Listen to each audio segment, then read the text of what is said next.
first hot topic. With the NFL playoffs fast approaching, if you're an NFL coach and you've wrapped up the number one seed, or you've wrapped up to the point where you can't improve your seeding, would you rest your starters or keep playing them? I'll let Mark start this one off. This is always a little dicey subject, because if you figure if you got the number one seed and you don't play, you're going to have a long extended time before your guys have action again. So sometimes you can be a little rust can come out. You come out a little shaky, a little rusty for that. But then the flip part about that is if you're playing them and they get hurt, you jeopardize the ability for you to continue on through that playoff run to make it to the Super Bowl. So it's always kind of it's a little dicey thing. I think if you're healthy and you want to stay healthy, you got a couple of players with a couple of nicks and a couple of injuries, you do want to set them so they can get themselves fully at 100%, or you want them fully, healthy so they can play. So I would side on the side of sitting my starters if I'm already locked up with a playoff bid, or already know where we're going to be sitting at in the playoff, especially if it's the first round bye. I don't think I want to risk that injury going into the playoff, the postseason. So I'll have to go with sitting my starter for the remainder of the season, or the remainder of the games, to keep them healthy and keep them from not getting injured. So I will sit them. Marcus, what you think? Well, much like Mark said, I think it's a sticky situation. I personally think that if you are the number one seed and you are hot right now, you're having a hot streak, I say keep playing. I tried to look it up just now, but I couldn't find the most recent data.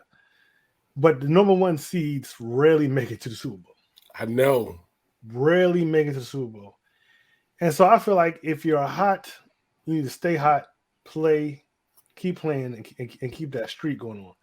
Now, if you're number one seed and you're cold right now, like I don't see how that would be possible. I had to look at this to see who's number one seed and it's cold right now. Then maybe yes, you're cold. Maybe you need time to sit your dudes, focus more. But overall, I'm going to say no. You shouldn't sit them. And I know there's risk of injury, but hey, there's risk of injury. People get hurt in the preseason. What's his name? Kyler Murray had an injury that didn't even involve wasn't even a contact injury. You get injured in practice. You get injured at home. So I would say no. One, because the number one seed really makes it, and if you're hot, you need to stay hot and keep playing. So I would say no, don't sit them. Yeah, I mean, I can see both sides of the argument, and I guess my approach may be to take the middle ground between the two, and that would be to play them maybe half a game, and that way they can stay kind of in the routine that they're used to, maybe even a third of the game where they come out after halftime, so that they're in the full mode of the season, so they don't get that rust and get that cold by sitting them. But you can also hopefully try to avoid some of the bang up, some of the injury by maybe not necessarily having them play a full game. It is hard when your team, usually number one seed is hot, or they're playing really good ball, and it's really hard when you sit them because you're messing with the continuity and that flow. Yeah, that flow that you got going on.